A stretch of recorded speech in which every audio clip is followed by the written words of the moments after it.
Zee 24 तास एक पाऊल पुढे।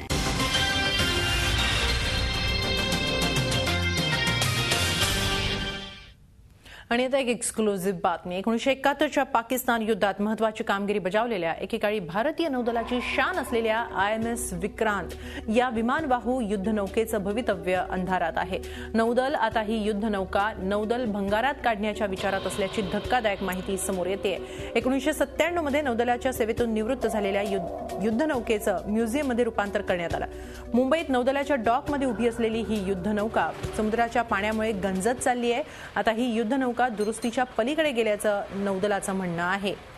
त्यामुळेच दरवर्षीप्रमाणेच नौदल दिन जवळ आला असताना सुद्धा विक्रांत सर्व सामान्यांकरता खुले करण्यात आलेली नाही, कारण जास्त पर्यटकांना या युद्धनौकेवर आणण्यासाठी धोकादायक असल्याचं नौदलाचं म्हणणं आहे। या परिस्थितीला राज्य सरकारची अनास्था सुद्धा जबाबदार असल्याचं नौदलाच्या सूत्रांनी सांगितलंय।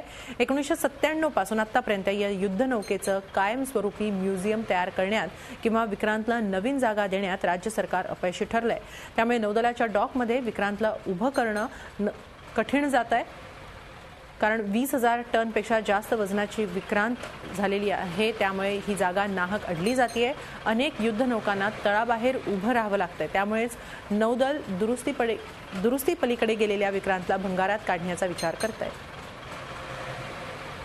आपण या संदर्भात अधिक माहिती घेऊया आमचे प्रतिनिधी अमित जोशी यांच्याकडून। अमित, एकेकाळी भारतीय नौदलाची शान असलेली विक्रांत भंगारात काढण्यासारखी धक्कादायक माहिती नाही। काय अधिक माहिती आहे, काय नेमकं कारण आहे? कारण नौदलानं राज्य सरकारची अनास्था सुद्धा यासाठी जबाबदार असल्याचं म्हटलंय। काय माहिती आहे? याच्यामागची वेगवेगळी कारणे आपल्याला माहिती आहे की दरवर्षी 4 डिसेंबरला नौदल दिन साजरा करण्यात येतो, देशभर साजरा करण्यात येतो आणि मुंबईत या निमित्ताने वेगवेगळ्या कार्यक्रमांचं आयोजन करण्यात येतं।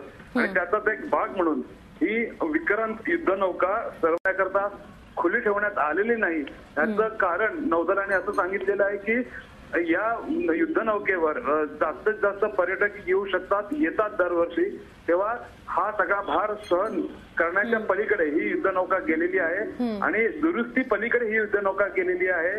दुरुस्तीसाठी राज्य सरकारकडनं तसंच संरक्षण खात्याकडनं पुरेसा पैसा उपलब्ध झाला तरी आता या युद्धनौकेची दुरुस्ती होऊ शकत नाही। कारण याचं सगळ्यात महत्वाचं कारण म्हणजे 1943 साली या युद्धनौकेची बांधणी करण्यात आली होती। 1945 साली ही युद्धनौका दुसऱ्या महायुद्ध संपत असताना ही युद्धनौका बांधून पूर्ण झाली होती। ब्रिटिशने किंवा इंग्लंडने ही बांधून पूर्ण केली होती। त्याच्यानंतर भारतानं 1961 साली ती भारतीय नौदलात दाखल करून घेतली होती। थोडक्यात या युद्धनौकेला आता 6 दशक म्हणजे 60 वर्ष उलटून गेलेली आहेत। त्याच्यामुळे समुद्राच्या पाण्यामध्ये जास्त वेळ ठेवणं हे अत्यंत धोकादायक आहे। याची दुरुस्ती होऊ शकत नाही आणि गेल्या 15 वर्षात म्हणजे 97 पासून ते आतापर्यंत याचं स्मारक बनण्यासाठी वेगळी जागा असेल किंवा जमिनीवर ही युद्धनौका उभी करता येईल अशा प्रकारची जागा सुद्धा राज्य सरकारनं उपलब्ध करून दिली नाहीये। आणि या एवढ्या मोठ्या युद्धनौकेची म्हणजे 320 फुटापेक्षा माफ करा 600 फुटापेक्षा जास्त लांबीची युद्धनौका ही नौदलाच्या गोदीमध्ये मोठी जागा अडवत असल्यामुळे इतर युद्धनौकांना भार उभे करावं लागतंय। त्याच्यामुळे हा सगळा त्रास सहन करण्याच्या पलीकडे गेलेला असल्यामुळे नौदल आता या संदर्भात भंगारात काढण्याचा विचार करत आहे। नक्कीच नौदल भंगारात काढण्याचा विचार करत आहे विक्रांत या युद्धनौकेला। निश्चितच अतिशय धक्कादायक आणि काहीशी दुर्दैवी अशी ही गोष्ट आहे। अमित, आपण दिलेल्या माहितीबद्दल धन्यवाद। झी 24 तास एक पाऊल पुढे।